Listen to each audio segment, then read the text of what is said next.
पूसद नगर पालिका में 26 साल पहले कनिष्ठ अभियंता के रूप में नियुक्त गिरीश डुबेवार की नियुक्ति को अवैध घोषित करने के लिए पूसद के सामाजिक कार्यकर्ता और पत्रकार ऋषिकेश संतोष जोगदंडे ने मुंबई उच्च न्यायालय के नागपुर खंडपीठ में जनहित याचिका दाखिल की। श्री गिरीश डुबेवार जी के अगेंस्ट में, जो कि जूनियर इंजीनियर है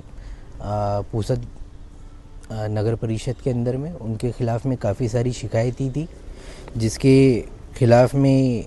सेक्रेटरी अर्बन डेवलपमेंट डिपार्टमेंट को काफ़ी कंप्लेंट्स की गई, लेकिन उनकी तरफ से गिरीश डुबेवार जी के अगेंस्ट में कोई कार्रवाई नहीं की गई, जिसके खिलाफ़ में हमने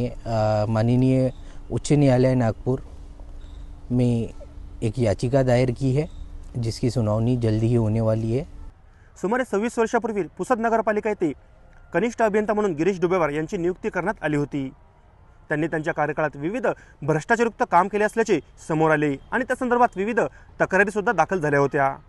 आम्ही जेव्हा या विषयाची माहिती घेत होतो तेव्हा आम्हाला अशी माहिती मिळाली की जे कनिष्ठ अभियंता गिरीश डुबेवार आहे यांची नियुक्तीच ही गैरकायदेशीर आणि शासनाच्या नियमाला डावलून केली असल्याची माहिती आम्हाला मिळाली। आणि विशेष म्हणजे या संदर्भात तत्कालीन वेळी विविध तक्रारी दाखल झाल्या होत्या आणि त्यावेळी एक आदेश सुद्धा पारित झाला होता की यांचे हे संपूर्ण डॉक्युमेंट तपासून तसा अहवाल हा सादर करावा, परंतु अद्याप तो त्या संदर्भात कोणतीही कारवाई करण्यात आली नाही। आणि विशेष म्हणजे आतापर्यंत विविध अशा तक्रारी होऊन सुद्धा, विविध भ्रष्टाचारयुक्त काम समोर येऊन सुद्धा त्यावर कोणतीही कारवाई न झाल्यामुळे शेवटी नाईलाजावस्था आपण मुंबई हायकोर्ट नागपूर खंडपीठ येथे जनहित याचिका दाखल केलेली आहे। पुसद येथील कनिष्ठ अभियंता गिरीश डुबेवार यांनी जे आहे ते मेलेल्या व्यक्तीला जिवंत दाखवून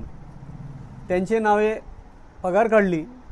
आणि याशिवाय त्यांनी अनेक बेकायदेशीर कामे केली। शिवाय त्यांची स्वतःची जी नियुक्ती आहे ती शासनाच्या निकषाच्या विरुद्ध जाऊन झालेली आहे।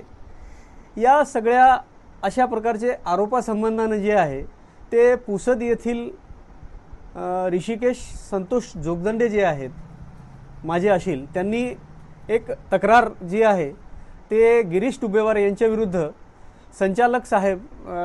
नगर परिषद संचालनालय मुंबई यांच्याकडे 4/10/2024 ला केली होती आणि त्यामध्ये गिरीश डुबेवार जे कनिष्ठ अभियंता आहेत यांच्या बेकायदेशीर कृत्याबाबत, त्यांच्या बेकायदेशीर नियुक्तीबद्दल पुरावे देऊन सुद्धा कोणतीही ठोस तिथली कारवाई झाली नसल्यामुळे शेवटी ऋषिकेश जोगदंडे जे आहे यांनी, मी आणि आमचे एक मित्र आहेत आकिब मिर्झा जे उच्च न्यायालयामध्ये वकिली व्यवसाय करतात, तर त्यांच्या मार्फत आम्हा उभयंताच्या मार्फत जे आहे ते उच्च न्यायालय नागपूर येथे गिरीश डुबेवार यांच्या विरुद्ध याचिका दाखल केलेली आहे आणि ती याचिका दाखल झालेली आहे आणि त्या याचिकेमध्ये जे आहे जे काही आता पुढे जे निर्णय होईल ते आम्ही आपल्या कळवण्यात येईल त्या संबंधात।